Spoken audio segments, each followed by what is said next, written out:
Hello, BookTube. I wanted to make just another quick reminder announcement video for you about a BookTube event that starts in a couple of weeks.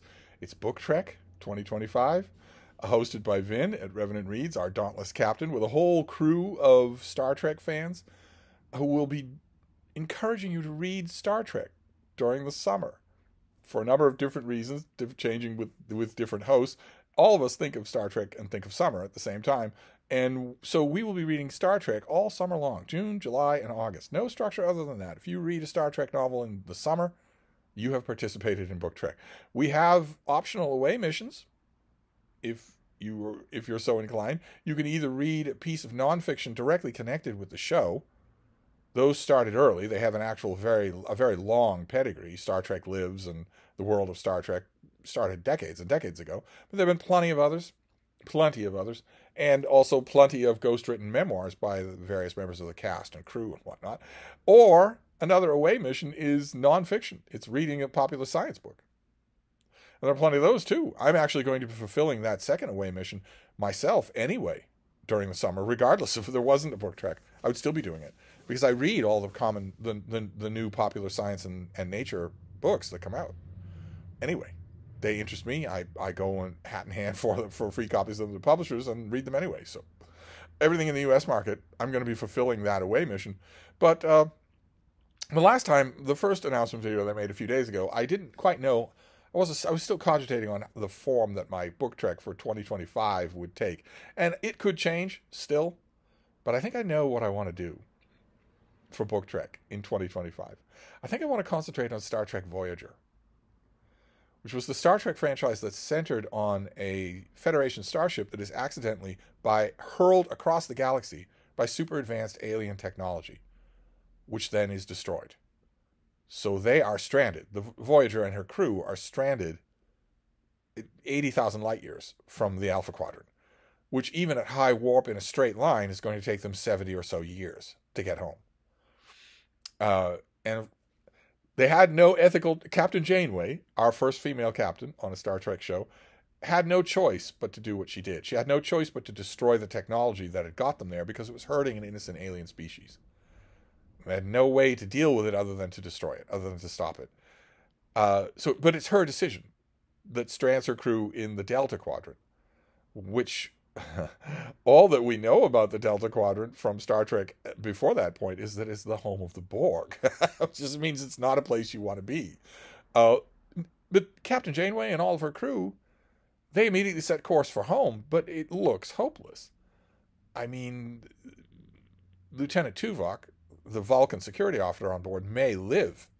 He actually may live that long. And there are other Vulcan crew members on board who they have a long lifespan. They may be able to live until they get back home. But the humans can mostly expect to die en route, even if the trip is peaceful. And it pretty much immediately is not, thanks to the Kazon. That set Voyager up perfectly for a bottled, Planet of the Week format. And I love the show. I just love it. I don't know why it gets such short shrift from so many Star Trek fans. I really don't. Kate Mulgrew is great as Catherine Janeway, and there are a number of other standout performances on the crew. I don't really. Also, the show manages something that not a lot of shows manage to do, which is a mid-run reinvention, where they drop off a couple of loser characters and gain an interesting character. You wouldn't think that would be possible in a starship that is far from home, but it does happen, and it did work. It infused new life into the show. It altered and complexified almost every relationship. Beginning that, but I think I want to concentrate on Voyager for Book Trek 2025. I've read so many Star Trek books that I don't feel like I'm really sliding anything to do that, and I've never done that before. So I think I'm going to read every Voyager novel. I don't think they're written anymore. I don't think anyone makes them anymore. But in addition to that, over the course of the summer, I'm going to write a Voyager novel of my own, which I will write it in chapter installments. I know exactly what I want to do. I know exactly how I want it to work. I know exactly the guest stars that I want. I know exactly who they are. I know exactly how to get them on stage, how to get them off stage, what they're going to do while they're there. It's a Star Trek Voyager story. Like I said, I don't think people write them anymore. I don't think there are Voyager novels anymore. Voyager, I mean, no spoilers, but at the end of 7 seasons, Voyager gets home. It would have been a pretty raw deal if that happened to happen, if you're signing off the show with them still lost in the Delta Quadrant. And that is a bottle, much the same as Deep Space Nine. Those two franchises of Star Trek just bottle themselves. So there's not just a beginning, there's a middle and an ending. A definite ending, after which things are radically different than they were before. You can say that in any Star Trek franchise, but some of the Star Trek franchises, most notably, if we're talking about real Star Trek, Roddenberry Star Trek, the first and the last one, Star Trek, the original series, and Star Trek Enterprise, had the good grace not to end. They're still out there having adventures when the series ended on TV. Star Trek The Next Generation, the final episode of Next Generation left the door wide open to other adventures. It's only the movies that ended them. And Star Trek Voyager and Star Trek Deep Space Nine, they ended things on the small screen. So I don't think there'll ever be another Star Trek Voyager novel, unfortunately. I like some of the ones that I read. I'm going to reread all the Star Trek Voyager novels, and I'm going to write my own. Caesar's 3 and 30 Wounds is the name of it. And I'm going to have a blast. And I will be posting it on Steve Reads. So it will not at all, unlike a lot of the fiction that I write, it will not at all be for my private enjoyment. Not only that.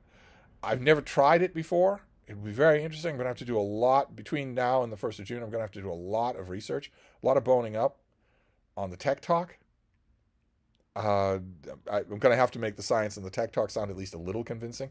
Like I at least a little bit know what I'm doing. I'm also going to have to really familiarize myself with Voyager's layout. Voyager is a different class of starship from the one that I know. The layout that I know is for the old Constitution class. And Voyager is a much, much later ship. I need to know where everything is in relation to everything else. Also, I need to pick an exact spot in Voyager's timeline. I think I know what it is. I think I know exactly when I want it to happen. But that, ordinarily, you would think, what difference does that make? In the old show, in Star Trek, the original series, you wouldn't need to do that. But Voyager changed, as I mentioned. Their cast changed. And they changed. They accumulated experience that they refer to. So I need to pick a time, then I'll have my plot happen in that time on Voyager. Oh boy, cannot wait. I cannot wait. It's going to be so much fun. We're going to kick that off in June. I'll write it. I'll have to figure out what kinds of installments I want to do. Because I'm going to be writing fiction for June on the Range as well in June. So it'll be double duty in June. And let's be honest, that double duty will probably continue in July with Rocket Summer. I will probably write an old style science fiction story in July. And who knows? I might even write a piece of trash in August. But I just wanted to do an update on Book Trek 2025. I will be concentrating on Star Trek Voyager. And I will be writing my own Voyager story for the whole of the summer. So it'll be a novella. Basically, it'll be a novella when it's done. So anyway, let me know what your Book Trek plans are. I will leave links to all the co-hosts down below. And my next Book Trek video will probably be right before the whole thing starts, when I update you further on all these fascinating things. So I'll wrap this up for now, and I will see you then. Thank you, BookTube.